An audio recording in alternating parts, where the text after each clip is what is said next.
Hello, everyone. Thank you so much for joining me today. This is hashtag No Limits, and I am your host, Shelly Kino. Hashtag No Limits is about people whose society places limits upon, but who are busting through those limits. Ophelia says in Hamlet, "We know who we are, but not who we will be." And I believe that to be 100% true, and that there is not a better or more beautiful example than the caterpillar turning into the butterfly. A very simplified, quick version of what happens is that the caterpillar literally dissolves into its cells, and just when it must think that its life is over, it reforms into the butterfly. While it's in the cocoon, though, it's not finished struggling. It still has to fight and struggle for its wings to be strong enough to take it everywhere that it's going to go. I can't imagine that that is easy, but neither is busting through limits that society places upon us. Before we jump into my guest today, I just want to remind you to like and subscribe to this channel. If you are watching live, give us a hashtag live and where you're watching from. If you're watching in the replay, give us a hashtag replay and where you're watching from. And as we go through today, or if you're watching in the replay, if you have any comments, please be sure to put them in. I will pop them up on the screen, and we will make sure that myself or Rachel responds to those if it's a necessary response. So today, I'm really happy that I found Rachel. My husband and I like to travel, and when our daughter lived with us, she would travel with us. And while we didn't do it often, we really enjoyed the opportunities that we had. And traveling is something that, for many people, is something that is kind of off the table for them, not because of finances or work schedules, but because of a person in their family who is neurodivergent.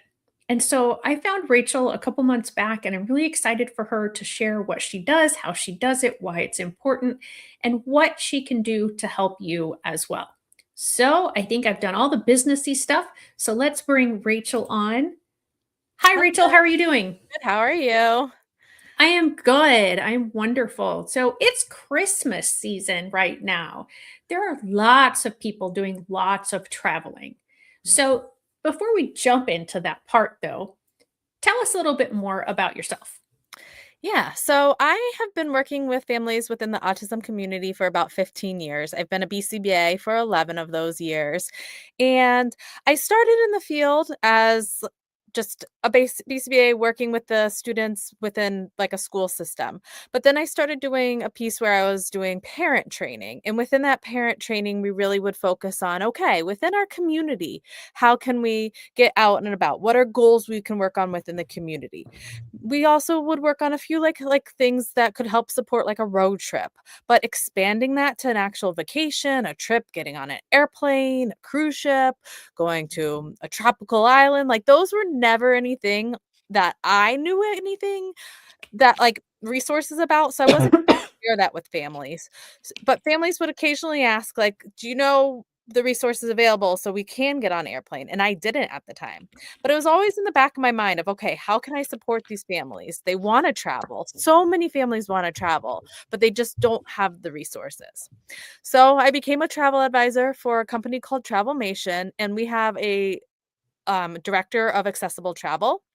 And from there, I've been able to combine my BCBA skills and my travel advisor skills and really support families within the autism community find the resources that are available to them. And so that's kind of how it started. And then it's just been expanding from there. That is incredible. And there are so many things that, as special educators, whether we be in the therapy side of things or as a teacher, that parents want to know, and we often don't have the answers because it's impossible for one person to have all the answers. And for anybody who doesn't know, I try not to just use acronyms and not explain them. So BCBA stands for Board Certified Behavior Analyst, and Rachel had to go through a massive amount of education and training. I have mad respect for those who go through with the BCBA because I looked into it, and I don't have the wherewithal to do all that's necessary to become one. So kudos to you for doing that.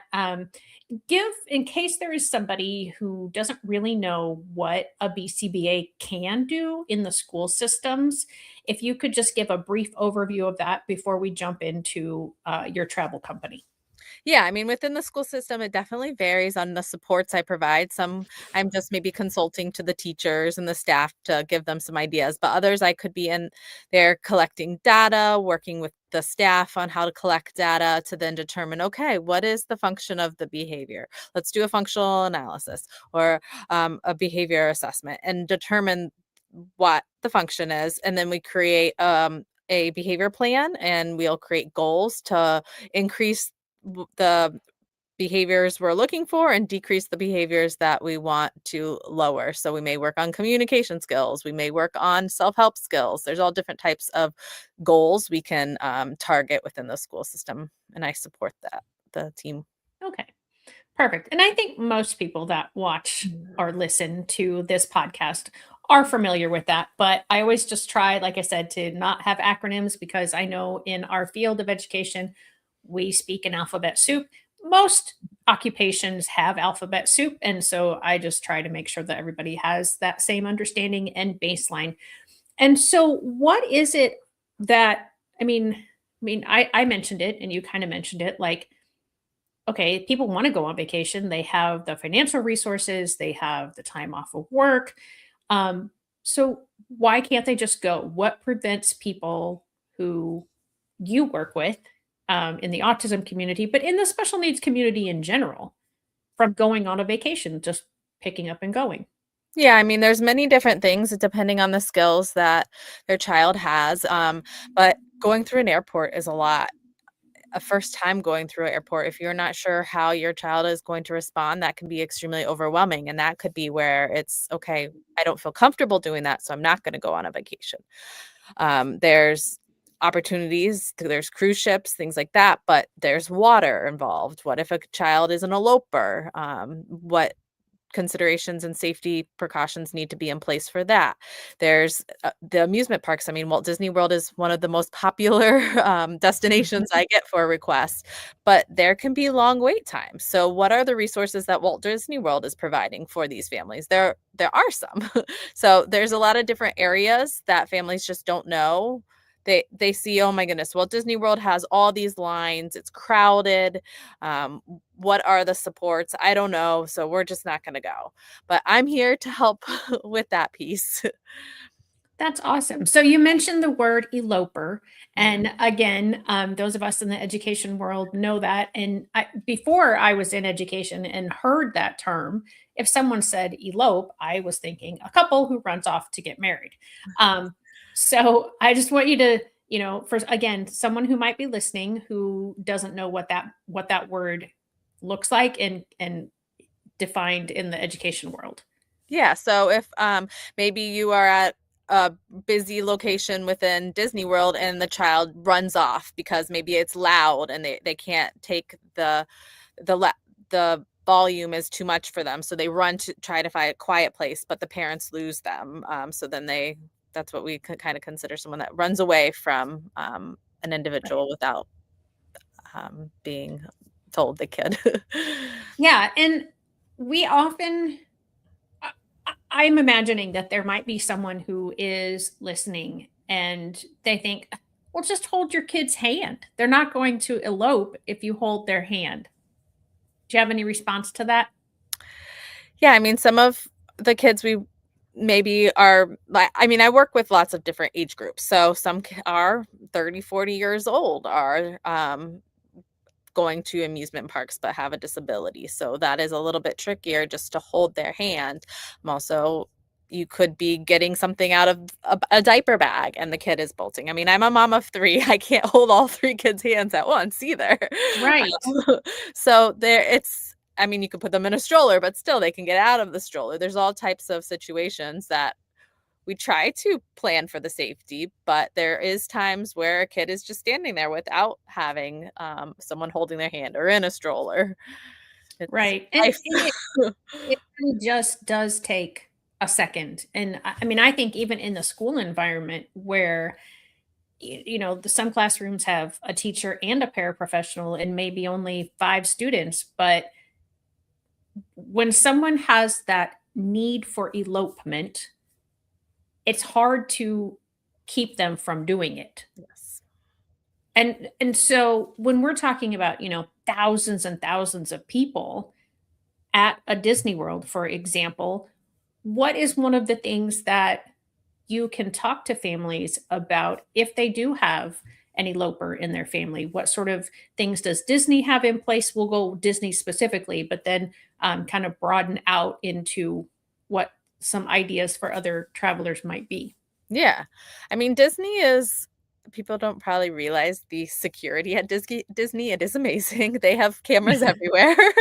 Um, so that's a nice piece, but also there's other resources. I mean, like I said, I bring strollers. I have 3 kids. I was in Disney last week and I had a double stroller and a single stroller because when the kids are tired, we're always throwing them in strollers. So strollers are helpful, but also I have tattoos I'll put on my kids. So it's like a just one I can make on my printer. I print them out and it just has my phone number, my husband's phone number, no names for Mhm. safety purposes, but our phone numbers are there in case a kid is wandering and someone comes across them. They can see those phone numbers and call us immediately. Um, the Apple AirTags is a nice feature. If your kid will wear a watch or you're able to put it in a pants, clip it on to their clothing somehow.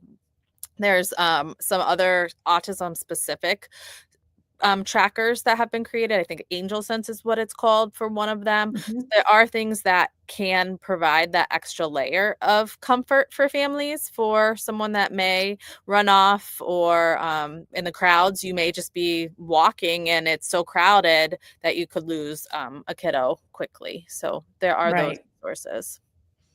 Awesome. Thank you. Yeah. And I think about when our daughter was little and we just had one and it was my husband and I. And, between the two of us, one of us we think always had an eye on her. But it's like you said, in a crowded area, you get to looking around yourself. I mean, you're as the parent, you're checking everything out. Like, what's the shortest route? Where's the shortest line? How am I going to get? Where's the bathroom? And sometimes, even if you are holding somebody's hand, it sort of becomes, I don't want to use the word numb, but it's like you get so used to holding it that you don't realize when it's not there. And yeah, I mean, sometimes a kid lets go and, because they saw Mickey Mouse or they saw something shiny and they were like, I want that. Yeah. And they just drift away. So when you talked about those tattoos, you said you can make them on your printer. Do you have a special printer or does that something anybody can make? Yeah, anyone can make them. So you can just order the printer paper from Amazon, and then I create a Canva like icon. I actually send it to my clients. So I create that, and then you just put it in Word, like you flip it so that when you print it and put it on, it's then the right way. Mhm. So there's a few steps involved, but I have made them Okay. from home with the printer paper. It's maybe $10 for a pack of printer paper from Amazon, and then you just use your home printer to print. Okay. That's awesome. That is something that I hadn't heard of. And I have heard of parents writing a phone number either with, a permanent marker or, some pen or something. So how long does the paper version last? Yeah, I mean, the tattoos, it depends on the time of year. In the summer when I'm loading sunscreen onto my kids, I'm having to put a new Right. one on every day, but in the winter, they last a few days. But they're great, and I mean, I like them because it's easy, to just put on. The marker is another great strategy. My kids were not the biggest fans of tattoos at first, I will say, so we Mhm. did have to kinda, like, desensitize them with fun tattoos, dinosaurs and, fun things that Yeah. we have around the house. So we started there, and then when we went to Disney, it was then easy to apply that tattoo. I have Mickey on it as well, so it's a little bit of not it's not just boring phone numbers for the kids. There's a picture of Mickey. Um, Right. yeah, yeah. So that's a great little feature for families and the safety, it's just a little safety feature. Right. Okay. So we talked about that Walt Disney has cameras all over the place. These tattoo options, the air tags, the Apple watches. A lot of those were things that the parent is doing. Does Disney have, besides all the cameras, anything built in for families? Like you mentioned, so we talked about the eloper, but we also mentioned the standing in lines for long periods of time. Is there anything that comes from Disney to address that? Yeah, so there's the disability pass that you can apply for. So if you have a trip 60 days prior, you can apply for this pass. You go through an interview process, and they do need to have the individual present at the end of the interview for like a picture. But you share with them why it's going to be challenging for your child to wait in a line, because some of these lines for some of these rides, some of the popular rides, it could be 2 hours, which I mean I can't even imagine. So Right. waiting in line for 2 hours is just not possible. So instead of that, you can apply for this disability pass, and then you get to use the lightning lane. So the lightning lane is a different line than the typical line for each ride, and it's typically much shorter. I mean, I've not waited more than probably 10-15 minutes when I've used the lightning Wow. lane. Yeah, yeah. So you can purchase lightning lane, which is what my family has done in the past, is we purchase the lightning lane because my kids are little. They're 1, 4, and 6. We're we're Right. not waiting 2 hours in a line for their favorite rides. So, but with the disability pass, that isn't it doesn't come with a fee. So if you get the approved for the pass, then you have access to it. And what happens is you walk into the park, you're able to then check into your first ride. It's going to give you a return time. So if you wanted to go on Seven Dwarfs Mine Train in Magic Kingdom, you'll check into the park and it'll say, okay, you can return between 9 and 10. And then you go to the ride, then get in the lightning lane and have that less time to wait than the typical wait time. And it's nice. They if you were at Disney and used the disability pass years ago, you had to go up to the ride, say you wanted a pass, and then come back. And that was really hard for families because the kid would see the ride and then be told, like, okay, Sure. you gotta come back later. So now you check in on the phone and then you go to the ride when it's your time to go on. And then once you're on that ride, you can then check into a new ride. Wonderful. That's awesome. And do you feel, and I guess this would probably be something your clients would tell you, that it's a real arduous task to go through the application process for the disability pass, or is it kind of simple? Is it a long process? So the interview, I mean, it can be quick. They'll ask some questions. I typically tell my families, like, when you are going through this interview, you don't know what's going to happen. If you're having to wait in a 2-hour line, I mean, it's possible your kid could have their worst tantrum ever. So that's what you're going to explain to them. You are going to let them know that, yeah. Yeah, I don't go to the grocery store with my kid if that's the case. Like, I can't go to the grocery store. We can't go shopping because of these meltdowns. I mean, you have to explain like what has been the worst case as something that could happen, because if you're just like, yeah, they may be able to wait in line, they're not going to approve you. This is for people that really need it. But most of our families do really need it. You don't, it could be one Right. time a year that we do have a larger episode that can be concerning, but that one time could be at Disney. So let's make sure we have those Right. resources in place. This is a like a antecedent strategy for these families. That's something that we're like proactively doing. We're putting this in place to help prevent a behavior from happening. And so we really have to explain to Disney that the need is there. And so let's say a family has this disability pass and they're in line and something happens and the child has their biggest meltdown. Can Is there any support from Disney facilities or staff at that point? So I have not heard of something like that happening. So I don't know specifically if Disney, I mean, the staff typically are good. I think they would help them find like a quiet spot, and then let them come back to the ride at a later time, if that was something the family wanted to do. But the staff in that moment they're not like respite providers. Uh, Sure. but so there's only so much they can help with in the family in that moment. But there are resources that if you want a one-on-one respite provider, there's Autism on the Seas they provide respite support. So in Disney World. So there's designated trips each year. We released those last week, and we have had over 500 families reach out wanting to go to Disney with respite support. The need is, like, Yeah. significant. So many families wanna go to Disney World, and they feel having that one-on-one support is huge for them. I mean, obviously it Yeah. comes with an expense, but then you do have that one-on-one with you. So if there is a crisis, you have someone there that is experienced working with families with autism.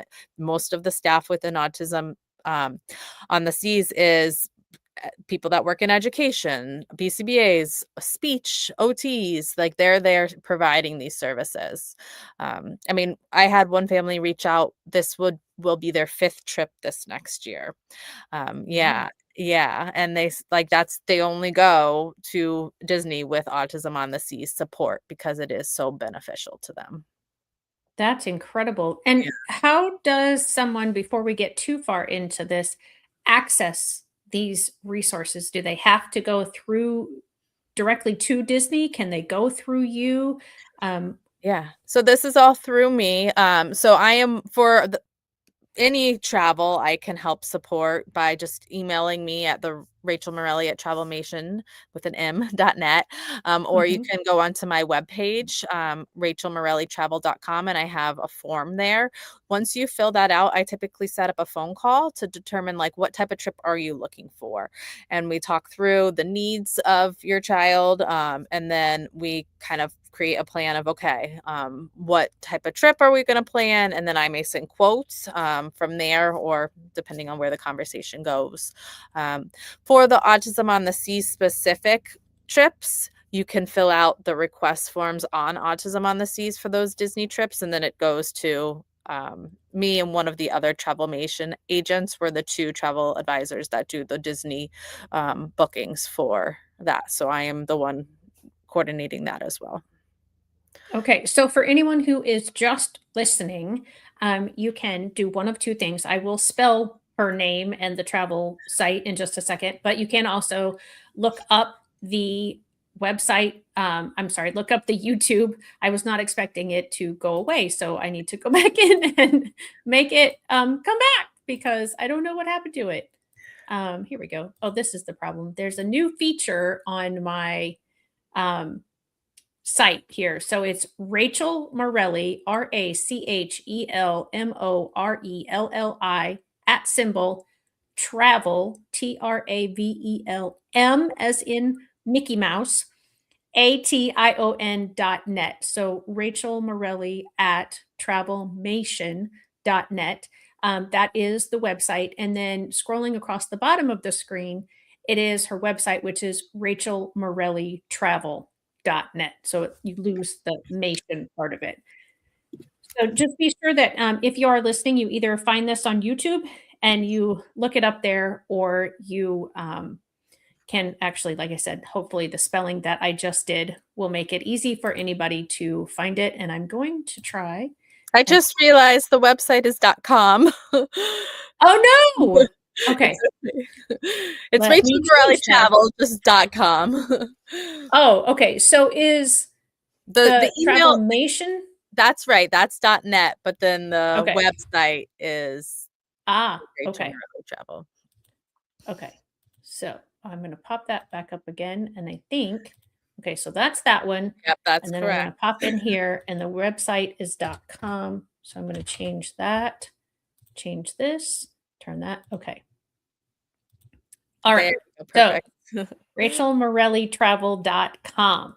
Okay. Yes. So RachelMorellitravel.com. And so she talked about the form there that you can fill out. And she will be able to help you. Or you said you had another person that might be able to help them. They may not specifically get you. For those 2, you will get me. If you go Okay. to the Autism on the Seas to fill out their Disney request resorts, like, Oh, form, okay. then you'll get me, or Jordana Izo is the other one who you may it goes to our accessible at Travelmation email, so Oh, you gotcha. can go Okay. on to that one. Um, Autism, did you say by or on the seas? Autism on the Seas, And is it dot what? .com. Okay. So I'm going to put that one up here as well, just for a few seconds. Autism on the seas, and it's spelled all those words. There's no Yeah. spacing or anything. So you can check that out as well. So when I asked a minute ago about, if someone does have a meltdown, Does Disney or any of the major theme parks have any sort of sensory spaces that people can go to if even before they have a meltdown happening that they can just go to get regulated again? So Disney does not have specific spaces, but I try to let my families know of quiet spaces within each park. Usually there's Okay. some quieter areas that I recommend Mhm. for those families. Like at Epcot around the countries, there is Morocco, which is beautiful, but if you kind of wander in the back, it's not as busy as some of the other parts of Epcot. So like things like that, I do recommend to the families. Okay. Yeah. Perfect. And do most of these theme parks that we're talking about? I mean, we've really focused mostly on Disney, but like, what do you know about Six Flags or some of the parks that are smaller Yeah. that are like that? Yeah, so there's, like, Sesame Place, Hershey's Park, things like that, Yep. Six Yep. Flags. So they do have something called the accessibility card through IBCCES. So you can apply for that accessibility card through IBCCES, and then even Universal, that's what they accept as well. So you have that accessibility card, and then you present that, and that helps with the shorter lines within those theme parks. And some of those parks have some of those quieter areas, but they're trying. But the rooms aren't always the best. I had a family say that they went to, I think it was Hershey Park maybe, and the room was just, I mean, it was like the size of a small bathroom with no windows, no, like there was no Oh, furniture, nothing. So it was very like overwhelming for the kiddo because he couldn't see yeah. outside. Like it wasn't something that was beneficial. So I know they're trying to create quiet spaces, but it just wasn't homey feeling for them. Sure. And that makes sense why that would be difficult to do in every place. So, what I'm doing right now is trying to get all the links that we have talked about and put those into the chat. And that way, whether someone is listening by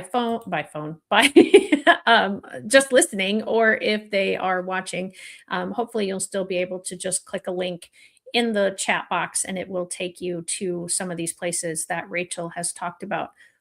And so, Rachel, tell me and our audience why travel is, I mean, so okay, you have some troubles and you can't travel. Too bad, so sad. Like why is it important that, some of these places have these opportunities available and they are making accommodations for families or individuals who have some of these needs? Yeah, I mean, travel, like some families, that's part of their life. Before I had kids, I was someone who always traveled. And if I had to stop traveling, like that's kind of part of my quality of life is travel. Like it's something I look forward to. When I have a trip booked, I feel like it helps me get through the winter knowing something warm is coming in the future. So really thinking about the quality of life for our families and how travel, I mean, going there, having that time to just relax is really important for people that maybe have a lot of stress within their lives and need that break, but also the memories created for these families. So, I mean, my kids, when they're talking about things in the past, it isn't their birthday parties. It's not things that happened often at school. It's our trips. Those are the core memories they have. And it really is really meaningful to us as a family. And I mean, that's something I really want to make sure other families get to experience. So these resorts are starting to see that these families do want to travel. I mean, IBCCS did survey a few years ago. I recently did a parent survey where it's 90% of families want to travel. They just don't know the Mhm. resources that are available to them. And so by learning these resources, hopefully then they will feel more comfortable traveling, knowing that there is the support there for them. Yeah, absolutely. I have a friend of mine, and they stopped giving their kids gifts at Christmas and on their birthdays when they were like 8 or 10 years old, and they have done experiences.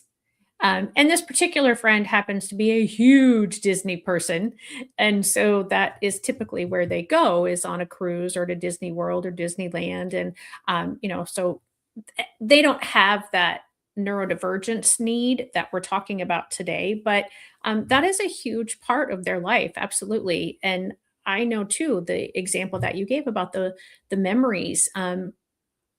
We've taken our nieces and nephews on a Brandon day or a Caroline day or whatever, and our daughter, like we tried, like I said, we didn't travel a lot, but we tried to take her, and yeah, it's not like, oh man, the favorite thing I ever did was a particular toy. More often than not, it has to do with that connection that you have when you go on the trip. And even if it doesn't turn out to be a perfect magical Disney type of vacation, that you everybody thinks is going to happen, even the silly thing, even the negatives can turn into a silly thing later on down the road, like, remember when, you vomited all over after a certain ride, or, and that we look back and we laugh at those things. I've definitely had those experiences. This last week when we were in Disney, we had planned our reason going to Disney last week was the Christmas party.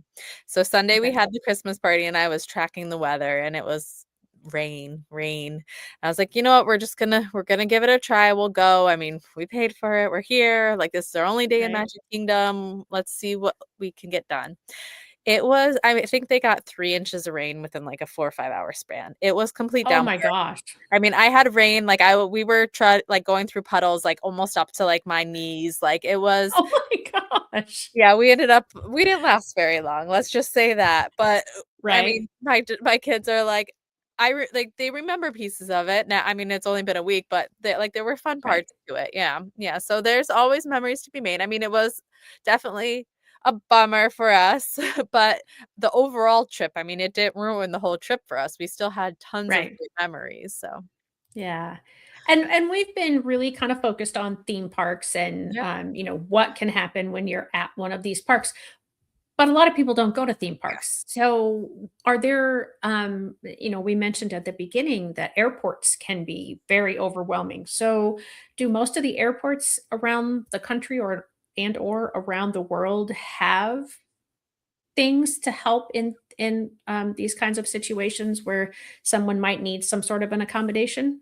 Yeah, so the basic one that most people know about is TSA PreCheck. So you can, I mean, you have to pay for this through, but some credit, like travel credit cards, they will give you a credit for TSA PreCheck. So that helps within just that first piece of like, okay, the security line is really long, but if I have TSA PreCheck, it's going to be a little bit shorter.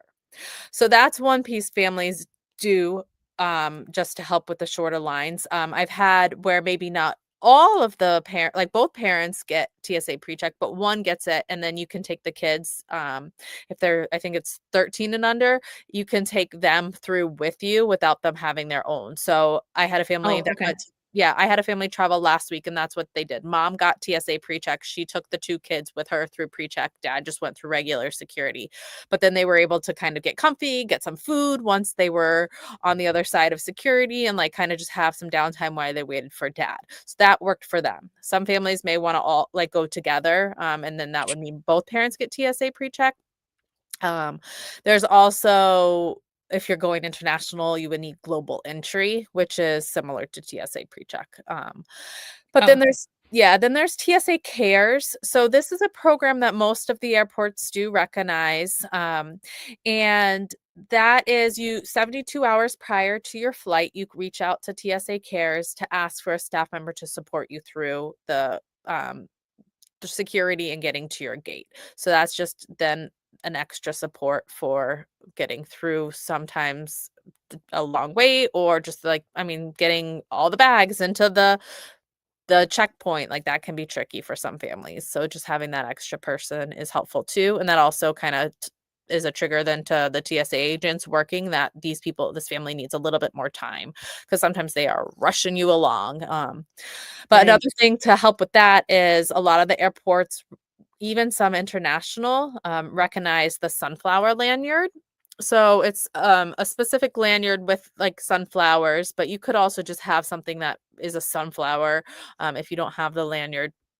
And that alerts airports staff that you have a special need and may need a little bit more time. So then they're not rushing you as much, and maybe they're explaining things a little bit more to you if needed.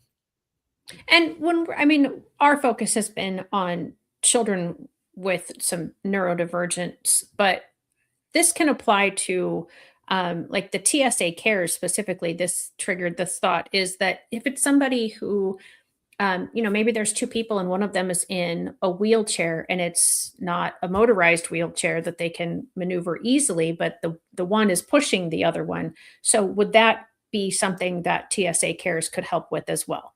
Yes, yeah. But Okay. And so when you're talking about um, the international travel, it reminded me of a situation that a dear friend of mine was in, and she can walk short distances, but going through an entire airport, um, she needed to have a wheelchair. But because she could get up out of the wheelchair, she was in a different country when she at some point she stood up for some reason, I can't remember what it was, and the TSA or whatever it's called in this other country became very belligerent with her. Um, and then it was a language that she didn't speak. They didn't speak very much English, and trying to explain everything. So not only did she have a disability, but she was in a foreign country. Are there things that people can do before a trip that you're aware of that could support her? Because it was a traumatic experience for her. I'm not going into all the details that she shared. There were many things that I listened to her with mouth gaping open because it was just one horrific thing after another. yeah, so unfortunately, I have heard a couple stories of individuals having trouble international. My recommendation is that you create like a card explaining your disability and have like, I mean, chat GPT, like, like there's different resources Mhm. to translate it into that language. Because I think if it was a language barrier and they didn't understand, like, I can only walk a short distance, like, and that's why I Right. can get up, Right. that may have been if they were able to present that prior, that may have helped in that situation. It's hard to tell, but, Right. I mean, I recommend that for families for allergies even, so simple as I mean, an allergy is considered, a concern for some families where if you're in a foreign foreign country, they may not understand my child has a pistachio allergy. So having it written in that language, so that you're not Mhm. having to try to translate in that moment and it becomes stressful in the moment is helpful. Yeah, yeah, and I do think she had a card. I know she has an accommodations card, but I don't know if she had it in the language that was native to the country where she was in. She was on a missions trip, Okay. and so yeah, I'm not sure if it was in that other language. So okay, so we've talked about. Is there anything else? Because I feel like I might have cut you off as far as airports go. So there are some airports that have sensory rooms, which is really nice, like an area where you maybe there's games, things like that. I have families that maybe do travel a lot, so maybe one of the parents has a credit card that gets into a lounge. So things like that can be really nice, just a quieter area for families to get some food, relax. So always consider those pieces. Okay, awesome. So what about we talked about autism on the seas, um, and how that can help, at some of the theme parks and stuff. But what about cruises? Because that's another thing Yeah. that, many families take. Yeah, so Autism on the Seas focuses mainly on Royal Caribbean right now, but hopefully in the future they'll expand. But I have had a lot of families that do Disney Cruise Line, and Disney Cruise Line is amazing with the characters, the activities. There's a lot going on, and I've had very successful family trips. But the support for specific families with autism isn't quite there. Maybe they need like another staff, and it's just not there for that like it is with the Autism on the Seas. But Mhm. Disney does accommodate with I'll email them prior saying, "Hey, this kiddo sometimes is sensitive to noise. Can you make sure they're in a quieter area of the dining room?" And they will accommodate those types of things. Oh, okay. Yeah. So it's a kind of not simple, but I mean it's not a terribly arduous process. Yeah. So I do know a few other people who are travel agents, and in listening to you, is this something that kind of the average or typical travel agent would know all of the things, or did you have to do some sort of specialized training? And is it something that you have to um, like? I don't want to take business away from you, but if you're not local to somebody or they can't get a hold of you, can they just go to their local travel agent or their best friend who's a travel agent and, kind of find some of these things? Yeah, I mean, the information is out there, but I have gone through specific courses. So my agency, because we have a director of accessible travel, we have our own accessible travel course within our agency for agents to go through to learn what resources are out there. There's also IBCCS has a training for travel advisors that you complete every couple years to go over more of a broader travel industry and how they support travel. And then there's Autism Double Checked also that has a course as well for travel advisors. So I have completed all three of those. But also, I mean, I would say a lot of the information I reviewed within those courses are things that I had learned as a BCBA. Just a lot of background on what autism is, some of the challenges individuals with autism could experience within traveling, things like that, and then how to support them. And so when you went through, I know you said it, a typical travel agent in a lot of cases is not going to have your BCBA background. And so I think it is very important when we're talking about your background, like what sort of things did come out in those trainings that you think the average travel agent wouldn't know and wouldn't know how to address it? Like, Yeah, I mean, did they talk about like how to deal with specific behaviors, or what exactly did you mean when you said that? no, so they just like kind of like an overall like what is autism? What are some of the challenges? Like we talked about, like some kids are like may elope, they're sensitive to loud noises. So that just helps travel advisors understand that like crowded spaces may not be the ideal place for an individual that is sensitive to loud noises. But it's very basic, I would say. Having my agency and having the director of accessible travel, she actually is a mom of an individual with autism. That has been the best resource for me because Right. when there's certain suppliers like Disney Cruise Lines that I have questions for, she has, if I can't find the information on their site, she usually is able to help me. Okay, good. That's awesome. Okay, so is there anything else on cruises? I don't want to. I know we have a couple other that I can think of at least Yeah, I mean, types of travel. yeah, Carnival Cruise Line will give sensory bags. Culture City provides those for the cruise, which is nice, like headphones, some fidgets, things like that. So you can request one of those if you're on a Carnival cruise. Um, but most of the cruise lines a lot of the times we have allergies that are a concern, so they're trying to be as accommodating as possible for things like that. They have accessible rooms if needed on cruise ships, so there's resources available. Okay. And so we've talked about cruises, we've talked about theme parks, we've talked about airports. Um, Before we go any further, what does it cost someone to use your services?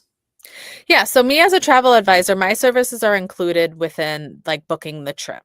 So when you book a trip, that supplier, like Disney World, Royal Caribbean, like they're the ones that kind of pay me. So you're not having to pay anything additional um, for my service. Shut up. Seriously? Yeah. Yeah. Wow. So, but if a family's trying to do this on their own, can they reach out to you and get your help? Or and then if they do it that way, is there a fee involved? Yeah, so I have to be able to like if you're it's more like you're booking a trip with me that then that's how I get paid. So if you're Okay, just looking okay, for if you're looking for information, then I mean, I typically end up booking the trip, so I haven't come into that piece yet. right.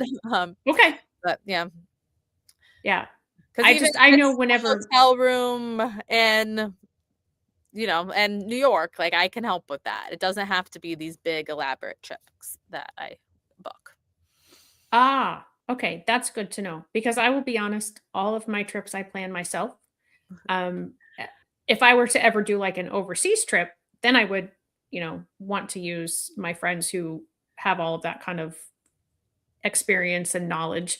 And so I wonder if there aren't, a lot of families who do like, oh, okay, I'm gonna book a hotel because I'm going to travel 3 hours away, so I don't need a flight, I don't need whatever, but I do need a hotel. So people can come to you for that piece of it only. Okay. Yeah, yeah. If they need just the Okay. Okay, perfect. And what sort of, I mean, I know that, hotels, especially the bigger ones, have to be ADA compliant. What does that look like as far as what do they have to do and what should families be aware of? Like, oh, I didn't think that a hotel had to have this, but apparently they do. So, um, I mean, I know ramps and accessibility, but are there any other type of like social emotional things that they have to do now? I mean, so some hotels are going through like autism certified programs so that the Mhm. staff are trained. It could, I mean, there's Marriott's, Hilton's out there that have gone through the training, not all of them, but usually the higher destination places they're getting Mhm. certified. But there's some hotels have if there's a shower area that needs to be accessible, they have that. Some are the rooms are set up for someone that maybe has some hearing disability, things like that. There are some hotels that do accommodate those pieces. And so, what would be your number one recommendation to anyone with any sort of difference, if they don't want to call it a disability, when they're traveling? What is your biggest piece of advice? I mean, being proactive and finding out what is available at the destination they're going to is really important. So I try to give as much information prior to families traveling. So, in the airport, here's the resources you have available to you. When you get to that destination, here's the resources available. And I mean, having everything lined up is really important too. You don't want to get to a destination and just say, hey, I'm going to Uber to the hotel. Because what if, I mean, I've gotten to Atlanta to be specific. I've gotten there where I have waited over an hour for an Uber. Like I can't even call one because it's Oh, like so insane. And I've gone back and like I one time was like, do I just go get on the train? And then I go to the train and that right. line was long and I'm like, okay, I'm just Ubering. Like it was really long. So I would not if you have kids that aren't going to be able to wait, have that transportation set up. Like you need everything set up for you prior to traveling. Don't just say, oh, we'll figure it out when we get there. Yeah. And we keep referring to kids, but as you mentioned earlier, um, some of our families, their kid is in their 30s or 40s or 50s. And so, it is even when you're traveling, or it's that like we said before, it's a caregiver, providing um this for a loved one. And so is there anything for caregivers included when, I mean, I know a lot of these things sort of peripherally are for the caregiver, but more directly for the individual that is um, having these issues. So, is there something for caregivers too? Yeah. So, I mean, are you thinking just while on the trip with the family or something separate?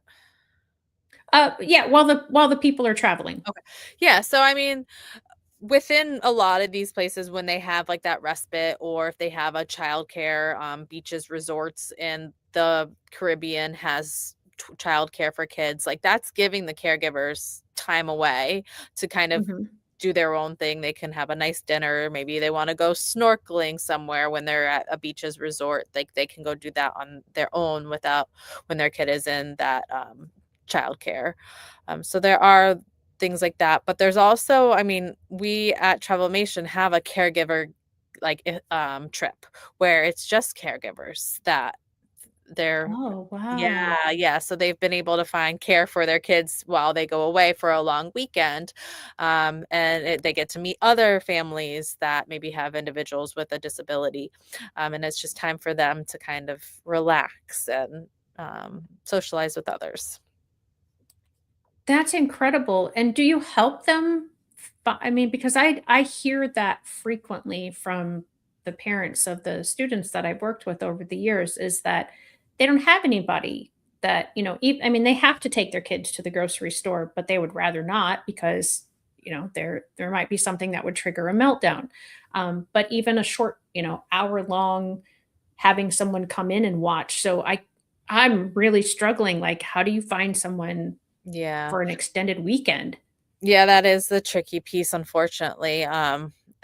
I mean, a lot of times it's if they have family that is able to watch, or if there is maybe a babysitter that has experience working with families with autism, and maybe they started with just almost like a helper, and then it became like a babysitter for dinner, and then one night Mhm. away, and like they build up to a longer period, so that they could get time away. So those are some options. Um, I don't know how long, because I know like within my state there are opportunities for kids to go to like a respite over a long weekend where Mhm. they go. I don't know what other states have that kind of resources available, but that's like through the state support. Okay. And I want to just touch briefly, and then we're gonna have to start wrapping up. And I know we didn't really talk about resorts was the other place that I could think of that about travel, but I mean we kind of touched on individual hotels and if you just need a couple of nights at a hotel stay. Um, but you mentioned the build up to that weekend away. And I want to touch on that because I don't think a lot of families who don't have to do that understand that process. And I, I just wanted to emphasize it that you have friends and family who have someone in their family that is neurodivergent, and ask them if they want you to watch their child for an hour. Um, because that could give them that hope that maybe we could build up to something overnight. And, it might take a little bit of prep before you watch their child to make sure that you know the things. But um, I think we miss out on a lot of joy ourselves, those of us who don't have someone in our family who is neurodivergent, because we think that difference is so big that we can't handle it. And so I encourage anyone who's listening who knows family and friends who don't go out much or who don't travel much, to point them in the direction of Rachel, and say, hey, she might be able to help you with some of these obstacles. But also, like, you know, can I get to know your kid better? And I'd like to give you that. And when we say respite, it's just caregiving. It's just time away from the situation, um, because when you're in that situation 24/7, 365, it's exhausting. And so finding a somebody to reach out and provide that little bit of support every once in a while is amazing. And I'm honest, I'm not good at this. Um, I should probably be reaching out to former students and their parents and say, "Hey, you want me to hang out with your kid for a while and you can go do X, Y, and Z." Um, so that was as much for me as anybody who's listening. So Rachel, we've got about 5 minutes before we need to say goodbye. Do you want to cover resorts? Is there anything that we haven't discussed that you or that we have and you want to go back and emphasize a little bit more? like I said, we've only got about 5 minutes, so I want to make sure we hammer everything out that Yeah. we wanted And to no, express I can today. quickly go over resorts because there are some amazing options out there. I had mentioned beaches, so they have all staff have completed the autism certification program through IBCCS. So they have, yeah, their childcare is supportive when you send your child there for that time, but also the staff around the resort are very understanding. I have families that have gone with individuals with autism, and it has been the best vacation they have been on, just because the support Wow. parents actually getting to relax. And then, like, if you have Sesame Street fans, they have cute things like Elmo, or I think it's Elmo. One of the characters tucks you at, like, you can pay for them to, like, come tuck the kid in to for bedtime, like, that can Oh be my gosh. life-changing for a kid. Um, so there's cute little things like that as well. They have, like, a Sesame Street parade thing, like, during the day, so that's a lot of fun. There's also Nickelodeon resorts. They also have completed, one of the programs for the autism certification, so that's another great family resort for families to go on vacation to. Within the US, there's Margaritaville, so those are kind of scattered a lot of times in the warmer locations, Texas, California, Florida. There is one opening up in Cape Cod, as well, that hopefully will be certified soon. So those are some nice within the United States places, and they're scattered other locations as well, but they're certified as well. What Uh, was the last one you just said? Sorry, I was trying to spell no, out you're good. Nickelodeon and I The was getting Margaritaville Resort. Margaritaville. Yeah, and then Okay, so I just put in beaches, Nickelodeon, Sesame Street, Margaritaville. That those are all resorts that you can look into that have many yeah, of their staff trained or have services. yeah, the Sesame Street piece is part of Beaches. It's not its Oh, own. okay. Yeah. Oh, gotcha. Yeah, Okay. yeah, it's at Beaches, they have the Sesame Street. I'm trying to think if there was anything else. I mean, there's just, like, little things, like, when I work with families, if they're going on a cruise, I send them, "Okay, here's locks you can put on the doors," just like alarms, things like Oh, that are always mhm. important for, I mean, anywhere you travel, to be honest, that's important, for families, in case you're sleeping and the kid gets up and starts wandering, the alarm would go off for the hotel room, or, if you have a Right. balcony, things like that. Um, I often send, like, social stories for specific trips, Disney, especially since that's a big one, so I send social Mhm. stories. Um, but yeah, I mean, families are welcome, like, reach out, and we can set up a time to talk if you're looking to go somewhere. I know spring break, I've gotten a lot of requests for spring break next year. People, as it's gotten cold, people are like, "Okay, we need to plan something soon." Right. So, Yeah, absolutely. not So too late to again, plan spring break. yeah, to get a hold of Rachel, it's Rachel Morelli at travelmation.net. And then her website is rachelmorellitravel.com. And again, those things are in the chat of this thread. So if you are listening as just the podcast version, you can check out the YouTube channel where this is listed and you will get that information from the chat, or just type in Rachel Morelli, RachelMorelli. And Rachel, thank you. This has been so helpful and so informative. And I really hope that many people will reach out to you to get your services, or, to get advice from you, because I think travel and having those experiences and seeing other things, and like you said, having something to look forward to. We're in the cold days. Winter officially hasn't started, but it's cold and snowy in a lot of the country already. And yeah, people are already wanting those warmer temperatures. So make those plans, reach out. Again, thank you so much, Rachel, for being my guest today. And guys, make sure that you are sending me people whose stories would be great stories for me to tell. And make sure you're liking and subscribing. It is almost Christmas, so Merry Christmas to those of you who are listening at around the holiday season. Thank you so much. And remember, we know who we are, but not who we will be. Everybody have a great week. Bye bye. Thank you.